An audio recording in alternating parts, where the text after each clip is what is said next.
No livro de Mateus, no capítulo 13, no versículo 24, Jesus ele estava contando algumas parábolas que eram revelações para os discípulos dele.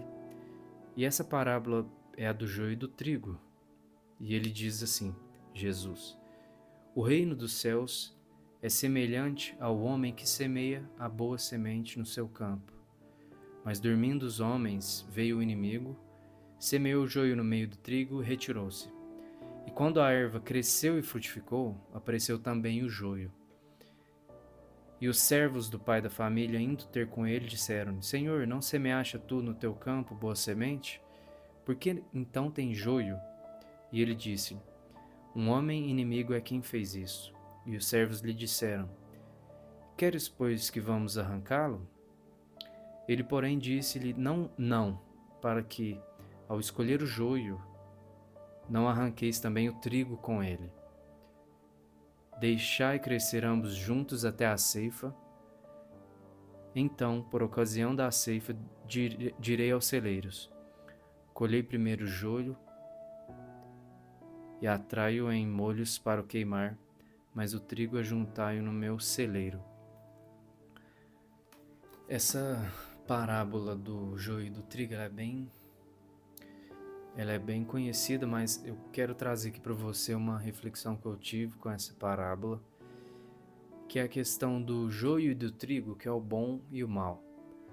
Tudo o que existe, como nós sabemos, existe pares de opostos, quente, gelado, até na física, prótons, elétrons, o bom e o mal, o yin e o yang na psicologia, o masculino, o feminino, tudo tem uns pares de opostos, o contraste, né? Duro e o mole, toda essa questão dos pares de opostos.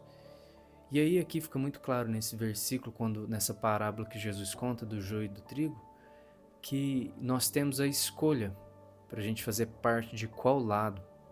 O lado que frutifica, que cresce, que segue a evolução, o crescimento, né? Que aqui é o trigo, obviamente, é o que dá transformações, o trigo, o pão, a vida, né? A comida, o alimento. E o joio, que ele é parecido com o trigo, mas dele não sai nada. Não se extrai nada do joio. E aí aqui no versículo fica bem clara essa parte aqui que ele diz que... Só um minuto.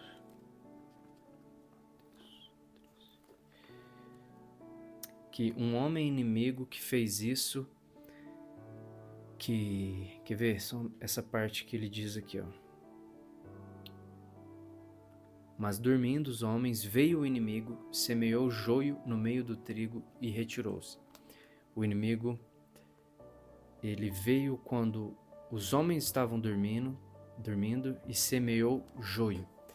E aqui me veio uma reflexão aqui, uma lembrança que eu tive que fez muito sentido para mim, que é essa questão de orar na madrugada. Quando a gente está dormindo, a gente está mais aberto para o inimigo vir e plantar joio para nos distrair, para nos confundir. E aqui, o que pegou muito para mim aqui, essa mensagem, é a questão da oração na madrugada. Da gente não dormir totalmente, mas apenas descansar.